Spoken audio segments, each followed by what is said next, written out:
Hi friends, welcome back to Shri Chandu blogs. నేను ముందు వీడియోలో చెప్పాను కదా, మన ఏ కూరగాయల ప్లాంట్స్కైనా పిందెలు రాలిపోకుండా హెల్దీగా ఉండాలి అంటే కొంచెం సాయిల్ని ఇలా తవ్వేసుకోండి. మీరు ఇక్కడ చూసారు కదా, మన గార్డెన్లో తెల్లొంకాయలు, ఇది థర్డ్ వెరైటీ. ఇంకా అలాగే ఇలా ఎండిపోయిన ఆకులు ఉంటాయి కదా, ఇవి ఎప్పటికప్పుడు కట్ చేసుకోండి. ఇవి సాయిల్ మొత్తం కొంచెం తవ్వేసుకోండి, లూజ్ చేసేసుకొని. చూడండి, ఇది వరిమి, చూడండి, ఇది నల్ల బంగారం. అక్క నల్ల బంగారం అంటున్నాం ఏంటి అనుకుంటున్నారా? Vermi compost. ఇది ప్లాంట్స్కి చాలా బలం. ప్లాంట్స్కి ఇది బంగారం లాంటిది.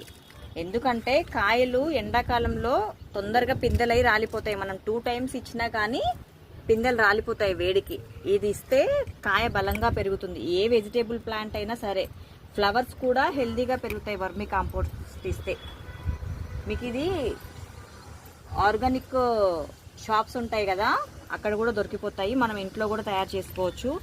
మీకు పాత వీడియోలలో కూడా చెప్పాను, ఇలా మీరు ఖచ్చితంగా తయారు చేసుకోలేకపోతున్నారా అంటే వెజిటేబుల్స్ మనకి ఇంట్లో వేస్ట్ ఉంటుంది కదా, అది కూడా పెట్టి చూపించాను.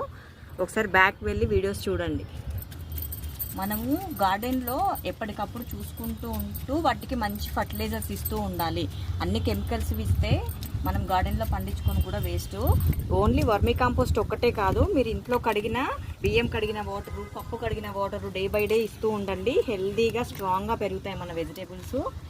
మనము వీక్లీ వన్స్ మన ఇంట్లో పండిన కూరగాయలు తిన్నా మనకు చాలా హ్యాపీగా అనిపిస్తుంది. చూడండి, వంకాయలు ఎంత హెల్దీగా పెరిగాయో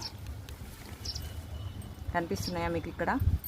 ఇవి మనం వెతుక్కోవాలి, దాక్కుంటాయి. బర్డ్ సౌండ్ వినిపిస్తున్నాయా మీకు? ఎంత బాగుందో బర్డ్ సౌండ్. మన గార్డెన్లోకి వస్తే నేచర్ని అంతా మన గార్డెన్లోనే ఎంజాయ్ చేయొచ్చు.